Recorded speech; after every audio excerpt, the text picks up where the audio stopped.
What's up, everybody? Welcome back to Gameweek FC. My name is Travis. What you're looking at on the screen is my point total from this past week, Game Week 37. A little underwhelming. Honestly, I was kind of just shooting for the stars because in all my leagues, I'm currently second place in my friend group league, and obviously, overall rank, I'm like 2 millionth place. So genuinely just cooked in terms of ranking, but I made two transfers to combine as four. The big mistake was bringing in Thiago. My big mistake a few weeks ago was bringing in Danny Welbeck. I did bring in Saka, which is I brought him in at the last second. That turned out to be good, but I captained Bruno G. He had defensive contributions. That was it. His team scored 3 goals, and he didn't have a single contribution, so that was really good, really well done. I could not have seen Leeds getting a clean sheet in this game. I'm very surprised that they won the game, to be honest. Obviously, I had to start David Raya. That was an obvious choice there. But yeah, not bad. Bruno Fernandes, just absolute monster. My mistake throughout the entire season was not having Bruno in my team for about half of the season. So that's what I get there. Let's see who has the highest point total. Unemployed. Wow. All right. Hey, at least you're killing it on FPL. That means you're actually doing something with your time. Yeah, that's a pretty solid team. Freaking Anderson has 12 points in the last two, or 24 points total in the last 2 games. That's unreal. Let's see, he did a bench boost. He had Darlow, Virgil. Yeah, I wish I had Ollie Watkins in my team. I don't think anyone saw that coming, but yeah, it's a really good team. A lot of good players in there. But all right, let's move on from that. This is my differential squad that you're looking at. Let's see. We're going to start in goal with Kinski, 1.9% owned. Tottenham have actually had I think it's the second best XGA, expected goals against, in the last 5 games. Massive improvement. They're playing Everton at home.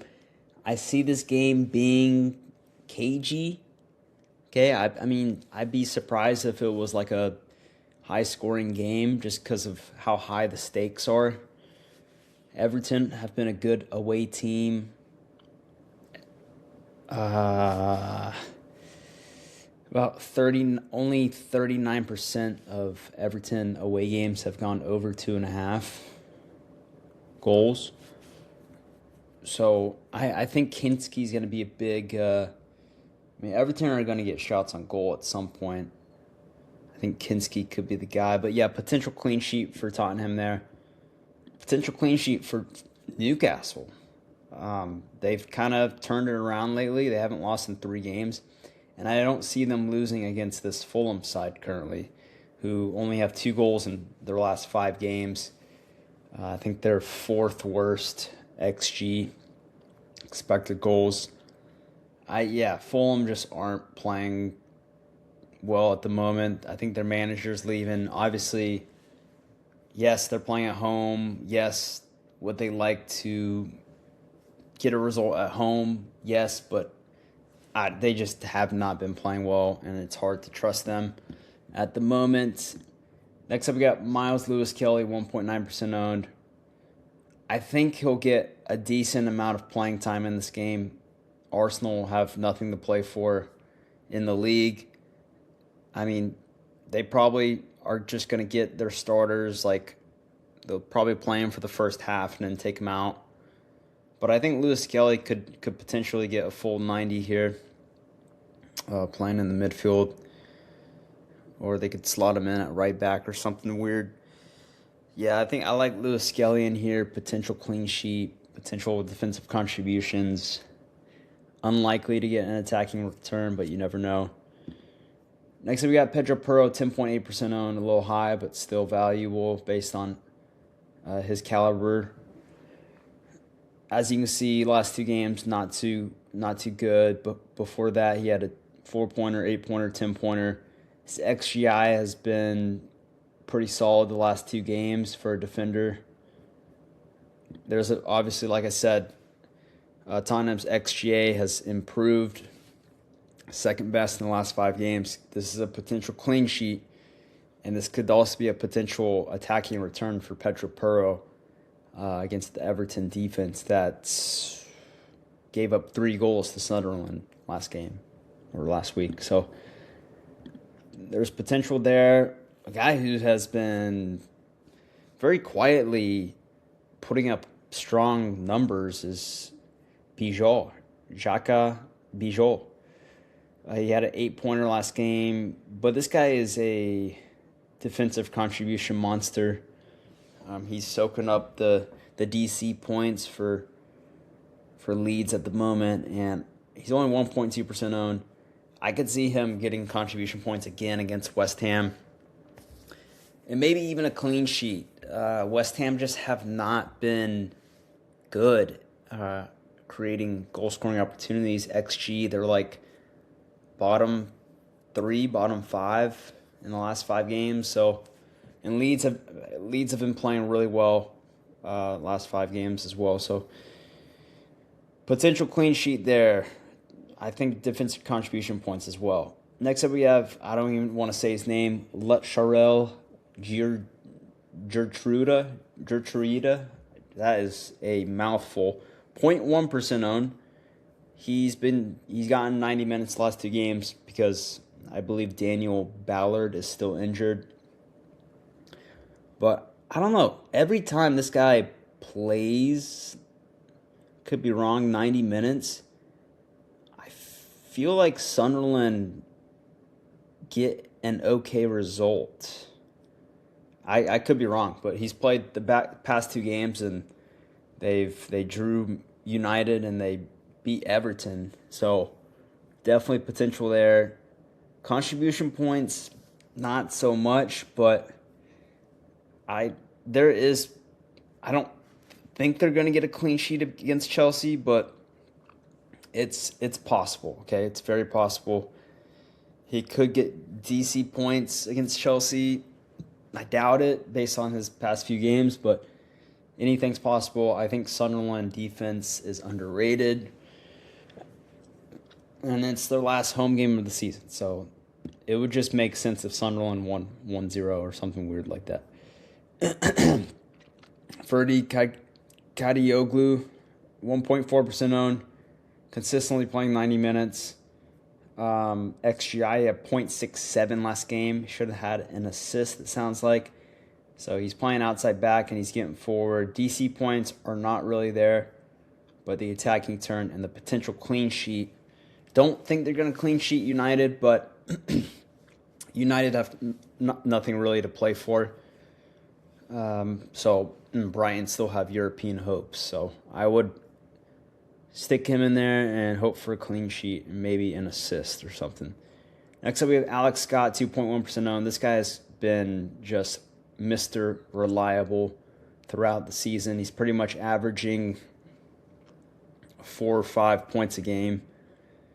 XGI is not really there. He's more of a defensive midfielder guy, but his DC points are unbelievable. 18, 12, 10, 15, 10, 13, 11, 18, 9, 13, 12, 16. I mean, he is consistently putting DC points up on the board.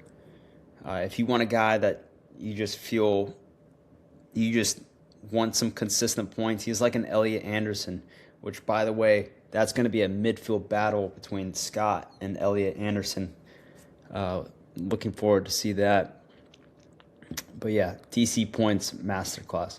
Enzo Lefebvre, he was one of my differentials. I want to say he was my differential last week, and he put up a 13-pointer, or maybe I put him as the week prior to that. But I have been paying attention to his stats here. His XGI has been really good in the last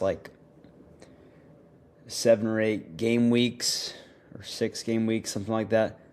And he's been due. Okay, he's been due for a game like he had against Everton.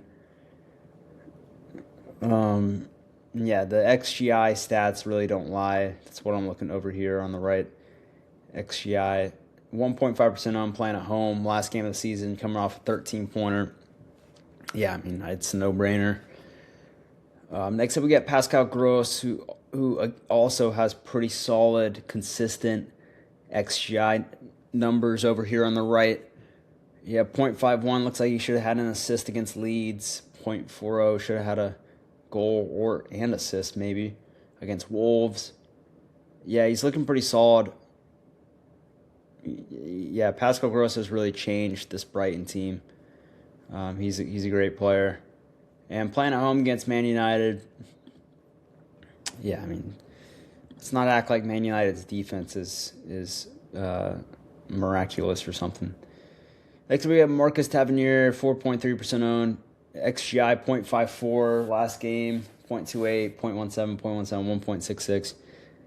That is interesting how you have 1.66 in an away game. That's good to see. Yeah, against Burnley, seems like he does pretty well in away games.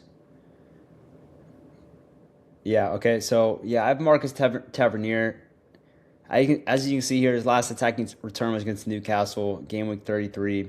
But his XGI has been fairly consistent, and he's cranked it up. He cranked it up against Man City. I think maybe he gets a return against Nottingham Forest because I like Bournemouth to win that game. Next up, we have Alex Iwobi, 1.1% owned. He was out for a while. He missed like 3 game weeks, and he came back against Wolves, played 66 minutes, and actually had a pretty decent XGI, 0.35. I think he could be a sleeper pick to play at home against Newcastle. I know, like I said earlier, Fulham have been awful. They've only scored 2 in 5 games. But that doesn't mean that this game won't be flooded with goals, okay? That's still a possibility. I'm not counting that out. Iwobi is always... He's been a very consistent performer in the Premier League last few years. So it's possible Iwobi could get a goal or assist in this game against Newcastle. Next up, we have Mateus Mane, who, by the way, was one of my differentials last week. And he had an 11-pointer. I was paying attention to his XGI stats the last few games. And look at this, 0.52, 0.42, 0.27, 0.43. Those are positive numbers, okay? Positive numbers, and eventually it came through, okay? He broke out against Fulham. I knew that Fulham were not playing very well, and I had a feeling Wolves were going to get a result in that game as well.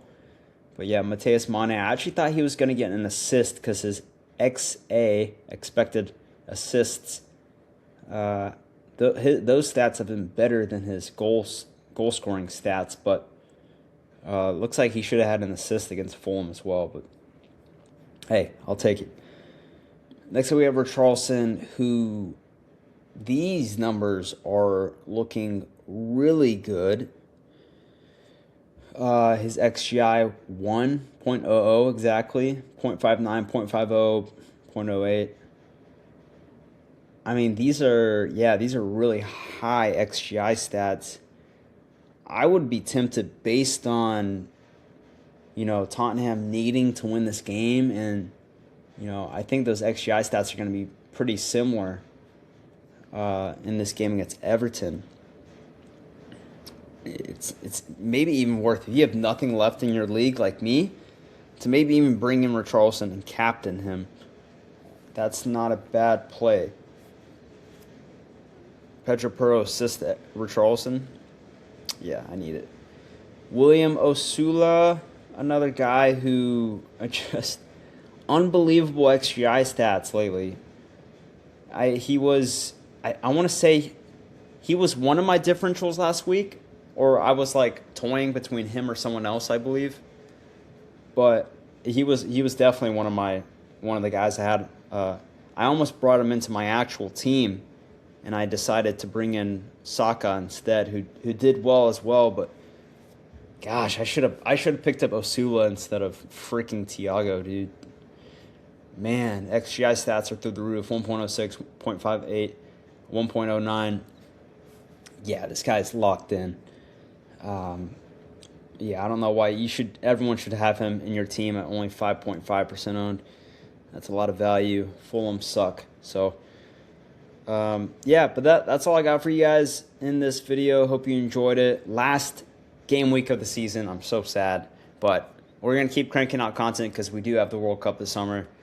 I don't really know how I'm going to... I'm pretty sure they have a fantasy World Cup game where you pick a team, I think. So maybe I'll see if I can make some videos about that, but we shall see. But I appreciate all of you guys this season. For those that have watched and liked my videos, appreciate you guys. But yeah, make sure you subscribe, all that jazz, and good luck with your teams on this final game week. It's been fun. All right, guys. Adios.